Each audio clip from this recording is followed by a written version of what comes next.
So you've had the warm-up acts, the main event is about to start. So some of you might know me, I might be a new face to others, but my name's David, I'm David Parkinson, I'm the founder and CEO of Musket.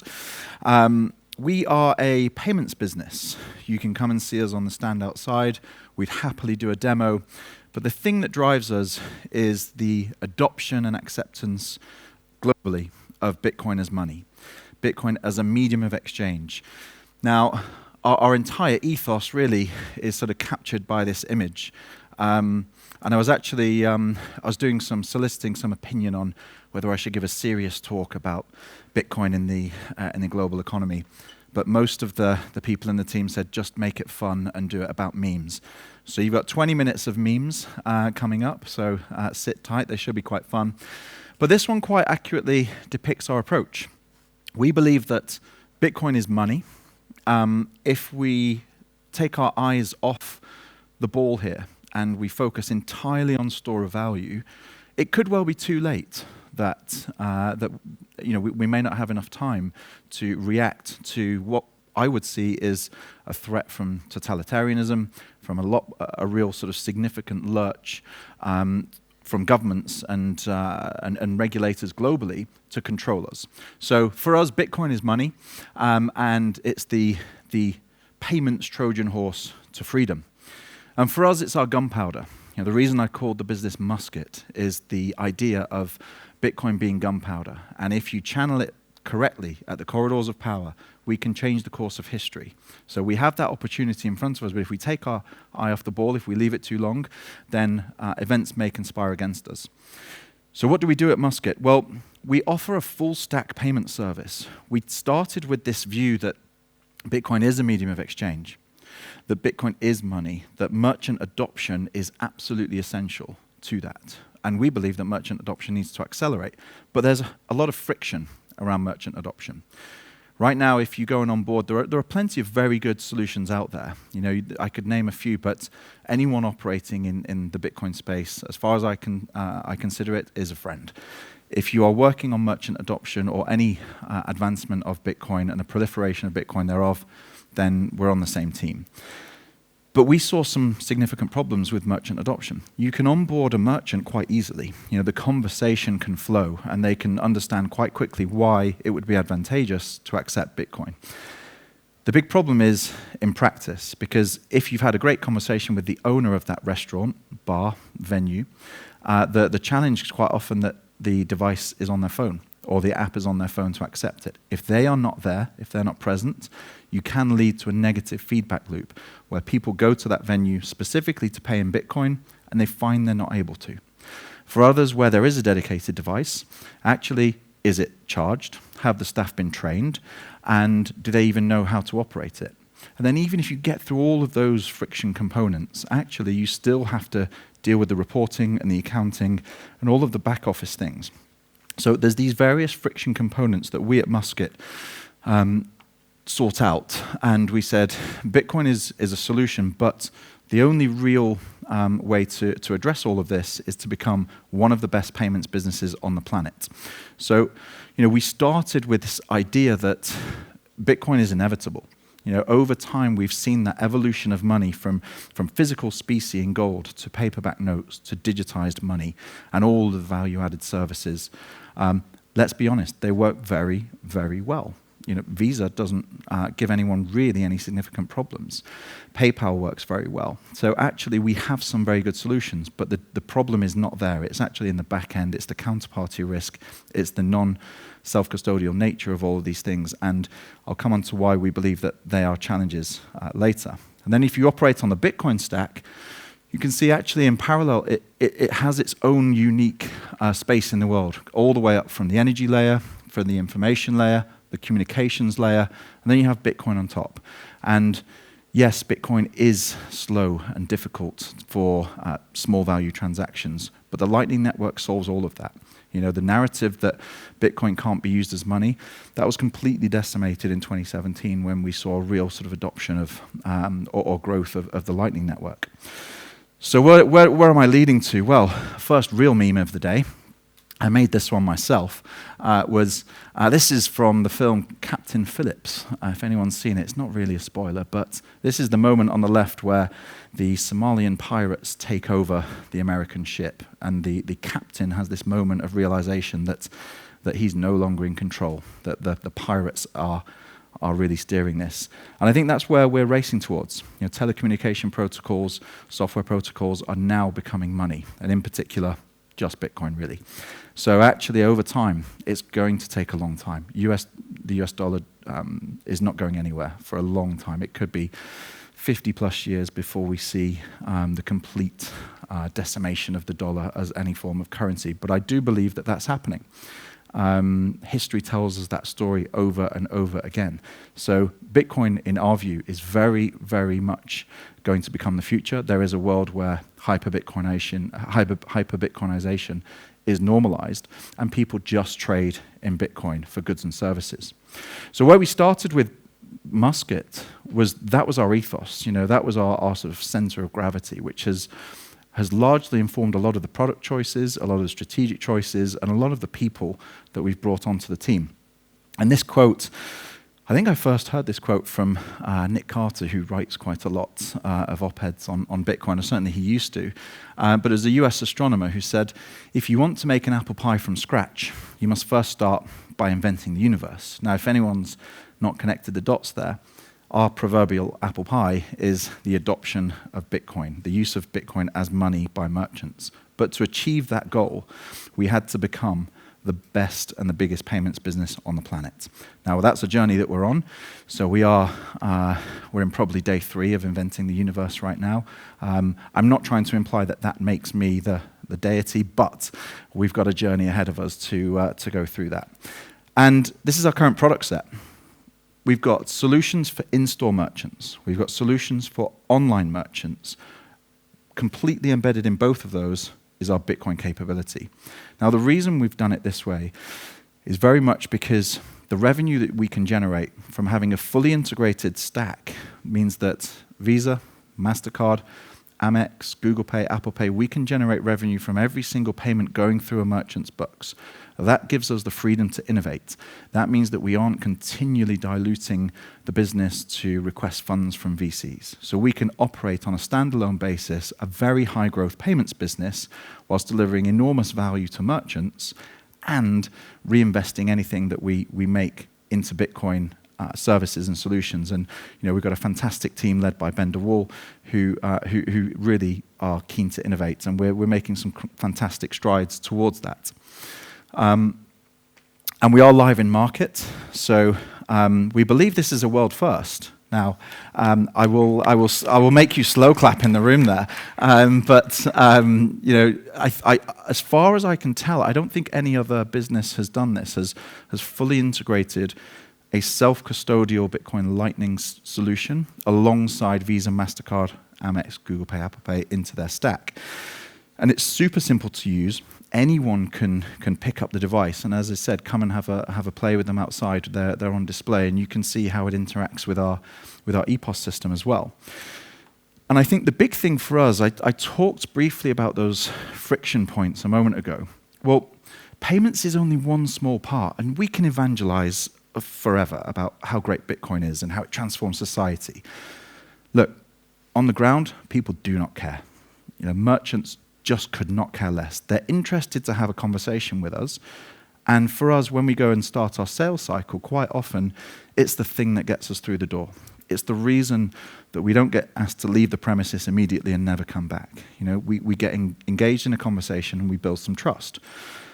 The majority of the conversation then is about how well are we able to address the needs that merchant has, that bar, that restaurant. Can we meet all of their health and safety requirements? How can we meet their ability to take deposits in advance for room bookings and table of 10 with various allergies? These features, they may not sound important, but actually what they do by addressing all of these things and these customer or these merchant pain points, it means that we can then win that battle and we can become embedded in that merchant stack. We can take over the whole environment and make Bitcoin a central piece. And we can then nudge them towards more and more Bitcoin adoption and integration. So this is a fundamental part of our strategy, certainly with the value-added side on the point of sale. From an online perspective, we have the same set of feature-rich capabilities. So from an in-store solution, perhaps think of us as more akin to going as a direct competitor to Square, if you're familiar with Square. Online, we're probably more akin to Stripe. Now, we've picked two enormous targets to go to war with here, but the view that we have is Bitcoin is inevitable. We do not trust any of the other payment providers to do the right thing and to advocate for Bitcoin in the right way. So we said, let's do it ourselves. So the Musket checkout allows you to process and pay anything in the same way that you might do via Stripe, but we can also route into markets that we don't operate in. Right now we're in the UK and Europe. We will expand into other markets globally, but if we have a customer who trades online and they sell consumer products in multiple markets, we can process all of those payments in the markets that we have activation or regulatory coverage and licenses in. Anything that we don't, we can send that to Stripe, and they can have a secondary resilience line with Stripe, and they can process those transactions. If they have a payment retry requirement because there's high degrees of fraud, maybe we've got stricter fraud rules than others have, so we can route that to a separate provider. So we've built a solution that should really address all of the merchant problems and the friction points, and also give global scalability. And that then means that we know where our customer base is, and we can then target various jurisdictions and regulatory environments to get our own licenses. Now, again, I'll come back. I think we've probably covered enough there on Musket. I will come on to the ideology. The final point I think I will drive home here is, I'll give you two things. One, just where we are as a business right now. We're likely to end the year around about 300 million or so processing volume, if not end of the year, certainly early in Q1. That looks like around about 2,000 to 3,000 customers. Revenue starting to generate, and that will be across the UK and Europe. So our mission, we're not sort of new anymore. We're starting to really accelerate our growth. So leads and business development, welcome. We would love you to reach out and talk to us. The other side to that is the question that I've been asked quite a lot over the last month is, what about Square? Square have just activated Lightning payments. Are you not worried? Not at all. I mean, as I said at the beginning of the talk, anyone who's doing the right thing for Bitcoin, I consider a friend. So well done, Square. I wish I had thought about this in advance. I would have put the Die Hard meme with saying, welcome to the party, pal. Finally nice of Jack Dorsey to turn up. But they've got 4 million merchants. Having more and more merchants normalizing the use of Bitcoin as money only strengthens our own proposition and our position in the market. So we're going after similar merchants and similar ideologies, but actually I think it's fantastic. We're now seeing more and more people start to move the needle towards Bitcoin being used as a medium of exchange.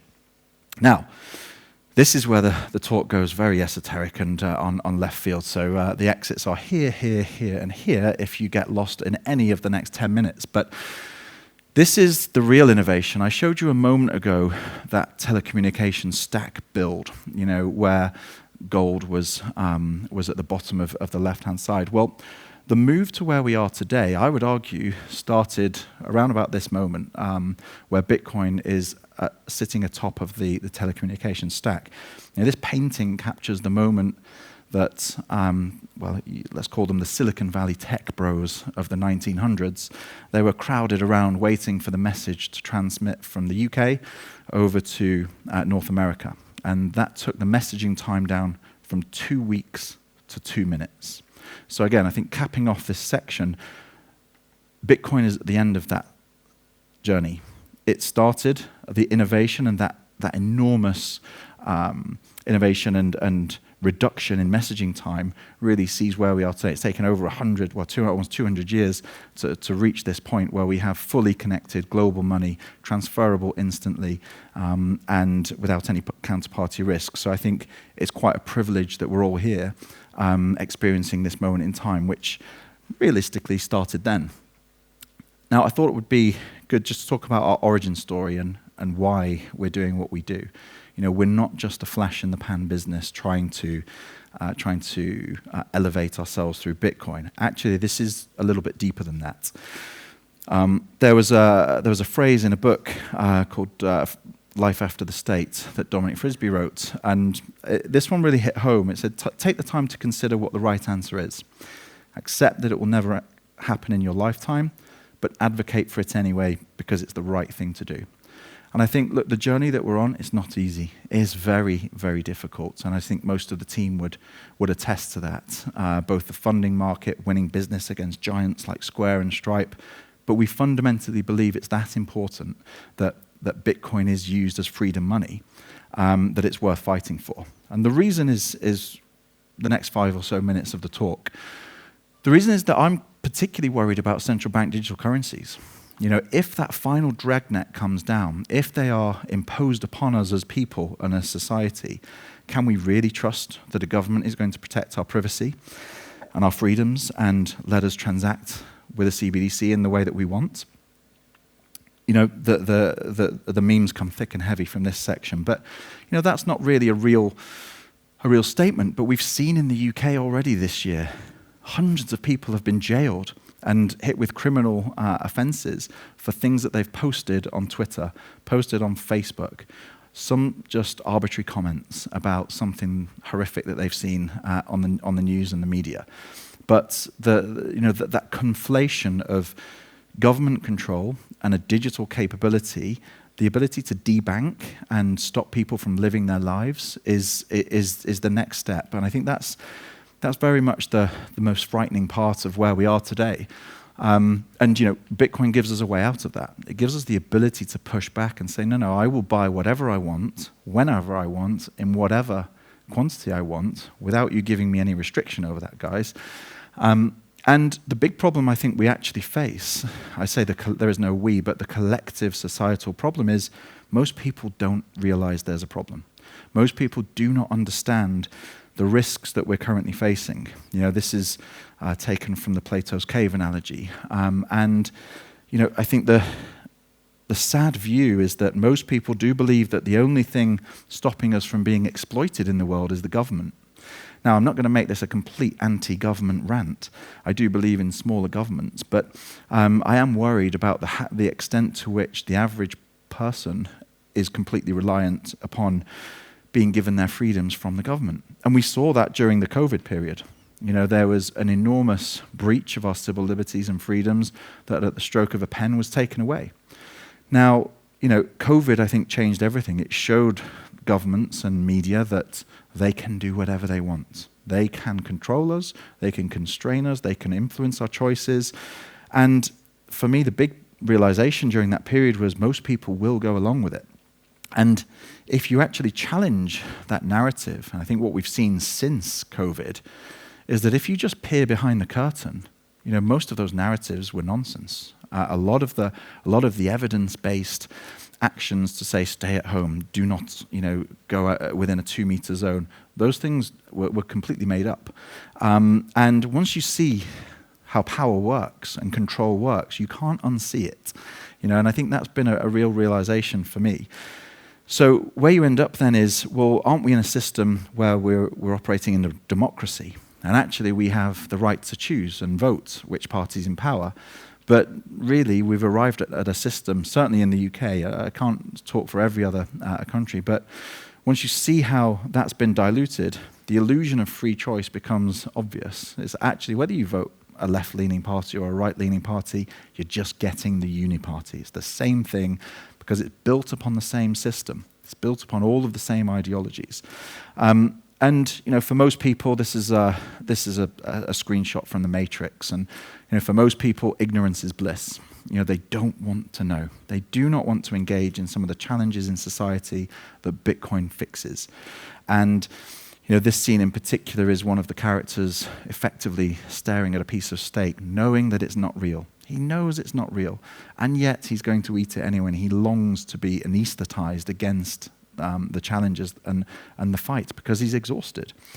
And I think most of us have probably experienced this at some point. You try and engage people about how Bitcoin is money or where it fits into society, and quite often People will entertain you, they'll nod and they'll listen, but then they'll engage you about sports. And they'll say, did you see the game last night?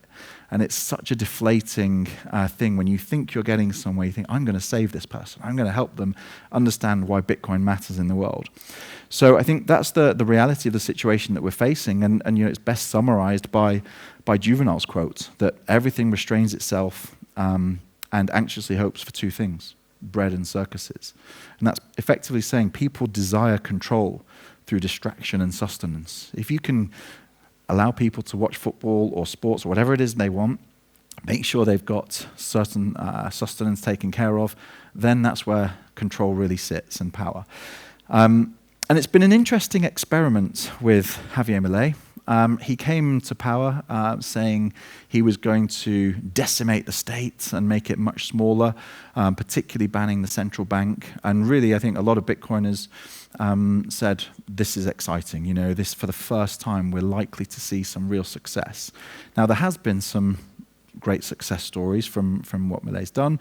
He hasn't really gone far enough, and I think has been constrained in everything that he's done financially.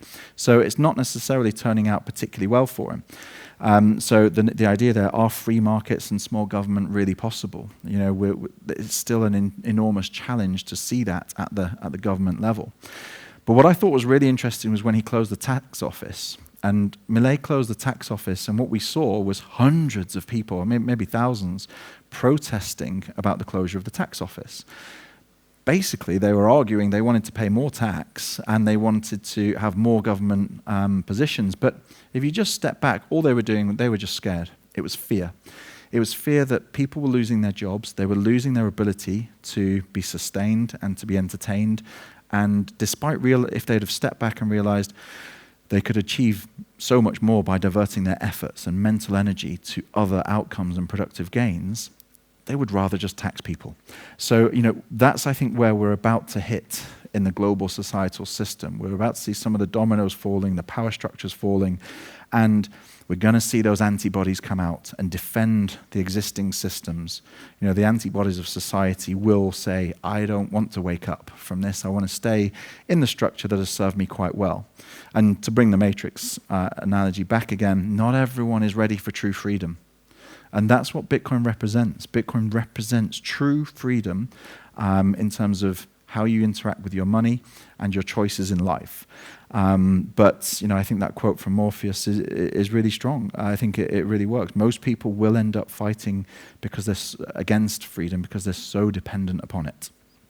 So, without going full Thomas Jefferson on you, I would argue that we are in quite a wild phase of human history, that the ideas of power, control, and government are being challenged.